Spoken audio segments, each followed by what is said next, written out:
Hello అందరికీ welcome back to Dolly dumplings. ఇవాళ video వచ్చేసి లంచ్ బాక్స్ రెసిపీ అండి, క్యాబేజ్ రైస్. ఈ క్యాబేజ్ రైస్ని ఎలా చేసుకోవాలో ప్రాసెస్ చూసేద్దాము. అలాగే ఈ రైస్ టేస్ట్ అయితే చాలా బాగుంటుంది, చాలా సింపుల్గా క్విక్గా చేసేసుకోవచ్చు. అలాగే ఇంట్లో కూరలు ఏమీ లేనప్పుడు కూడా ఓసారి ఈ రైస్ని తప్పకుండా ట్రై చేసేయండి. ఇప్పుడు ఈ క్యాబేజ్ రైస్ని ఎలా చేసుకోవాలో ప్రాసెస్ చూసేద్దాము. దీనికోసం ముందుగా నేను ఇక్కడ స్టవ్ ఆన్ చేసుకొని కడాయి పెట్టుకొని ఇందులో 3 టేబుల్ స్పూన్ల వరకు ఆయిల్ వేసుకోవాలి. ఆయిల్ వేడైన తర్వాత అర టేబుల్ స్పూన్ ఆవాలు, అర టేబుల్ స్పూన్ జీలకర్ర, ఇందులోనే 5-6 కారం గల పచ్చిమిర్చిని మధ్యలో నాటు పెట్టుకొని వేసుకోవాలి. ఇప్పుడు ఇందులో 2 మీడియం సైజ్ టమోటాలని చిన్న చిన్న ముక్కలుగా కట్ చేసి వేసుకొని 2 రెమ్మలు కరివేపాకును కూడా వేసుకొని మంటని లో టు మీడియం ఫ్లేమ్లోకి అడ్జస్ట్ చేసుకుంటూ ఈ ఆనియన్స్ని వేయించుకోవాలి. ఆనియన్స్ వేగాల్సిన అవసరం లేదండి, లైట్గా మెత్తగా మగ్గితే సరిపోతుంది. ఇప్పుడు ఇందులో ఒక అర టేబుల్ స్పూన్ వరకు సాల్ట్ వేసుకోవాలి. సాల్ట్ వేసుకొని మరో 1 నిమిషం పాటు బాగా మిక్స్ చేసుకోవాలి. సాల్ట్ వేసుకోవడం వల్ల ఆనియన్స్ అనేది త్వరగా మగ్గుతాయండి.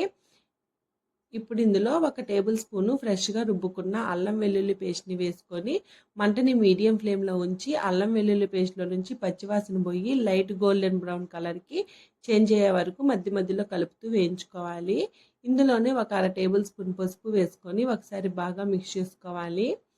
ఇలా కలుపుకున్న తర్వాత 1 కప్పు క్యాబేజీని సన్నగా తురుముకొని వేసుకోవాలి. ఈ క్యాబేజీ తురుము మీకు వీలైనంత సన్నగా తురిమి వేసుకోండి. నేనైతే ఇక్కడ చాలా సన్నగా తురిమి వేసుకున్నానండి. ఇలా తురుముకోవడం వల్ల ఈ క్యాబేజీ అనేది అన్నంలోకి బాగా మిక్స్ అయిపోయి ఎవరికి క్యాబేజీ వేసాము అన్న అనుమానం కూడా రాదండి. ఇలా క్యాబేజీని ఒక 2 నిమిషాల పాటు మంటని లో టు మీడియం ఫ్లేమ్లోకి అడ్జస్ట్ చేసుకుంటూ వేయించుకోవాలి.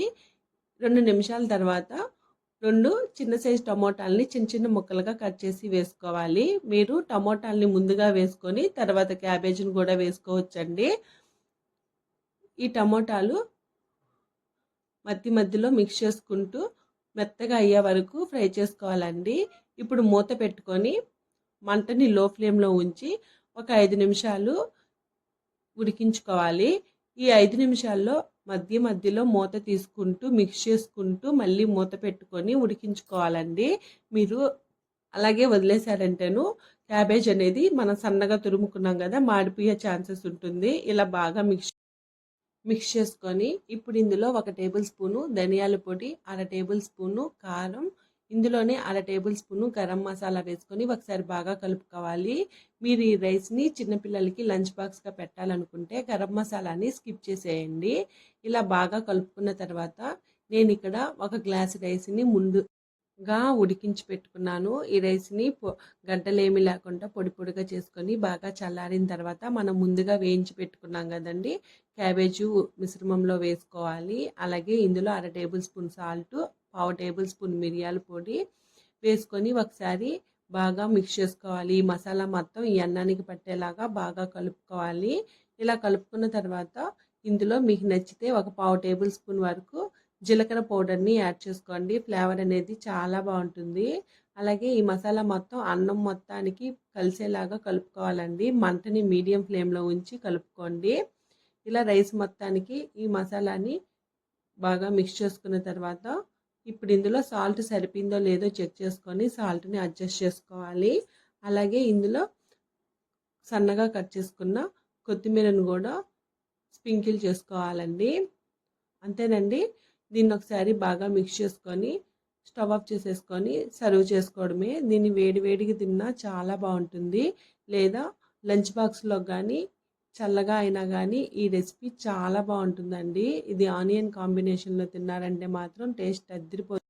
మనం చెప్పకపోతే ఇది క్యాబేజీ రైస్ అని ఎవ్వరూ కనుక్కోలేరండి, అంత పర్ఫెక్ట్గా ఉంటుంది. అస్సలు క్యాబేజీ స్మెల్ అనేది ఏమాత్రం ఉండదు.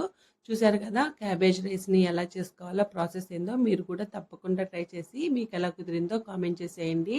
అలాగే మరిన్ని రెసిపీస్ కోసం మన ఛానల్ని సబ్స్క్రైబ్ చేసుకొని నోటిఫికేషన్ సింబల్ని ఆన్ చేయండి. Thank you for watching.